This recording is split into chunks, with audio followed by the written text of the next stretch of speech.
This is McCook's Mr. Bill's an honor to have you here. When I was a kid, back in 1960, give or take, I was ordered to do a report on the Native Americans. Okay. And so I looked at the encyclopedia, which was the internet of the day. Didn't matter that that encyclopedia was made in 1950 over there at Hamlet, Nebraska. That's what we had to use. Okay.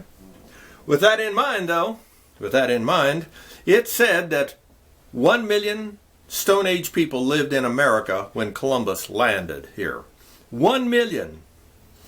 Well, a couple more decades later, that's right, that number had went to 10 million. 10 million Stone Age people living in America. Couple more decades, though, guess what? Now they're saying there's 100 million Stone Age people that were living in America when Columbus landed. 100 million. It was the Flintstones.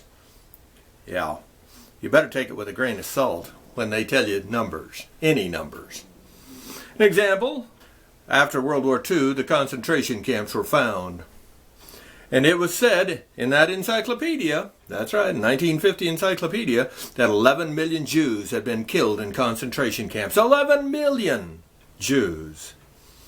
A couple decades later, they said, no, it was just 6 million Jews. 6 million Jews. A couple decades later, though, some people with some pretty credible PhDs in front of their names say the number was closer to 2 million. Now that's still more men, women, and children than in the entire state of Nebraska. But it went from 11 million to 2 million. Yeah. And that's still argumentative. Some people still want to hold to the number of 6 million. Maybe even some want to hold to the number of 11 million. Yeah. But it didn't end just in World War II, the numbers game. In Vietnam, had a friend that said that they were on a walk, as he called it, and he said they took some gunfire. And he said there was kind of a micro forest there, a heavy wooded area, about 50 yards deep, 300 yards wide. He said there's rice paddy all around it. Okay. And so they called in airstrikes. And then they called in artillery.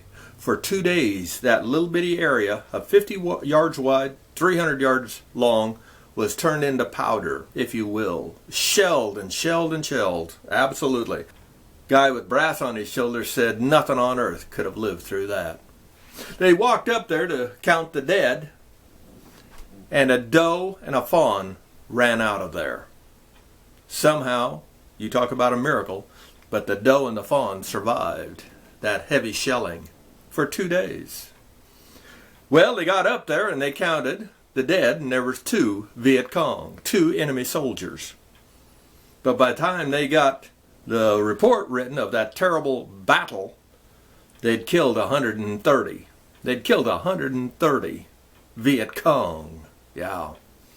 Paper and numbers. And if you think it's any different today, with Hillary that had run against Trump, almost immediately after the election, they said Hillary really won because she had at least 1 million votes more than Trump did. He won by electoral college, but not by the popular vote. The next week, that number had risen to 2 million. She won by 2 million votes. It was on television. She had won.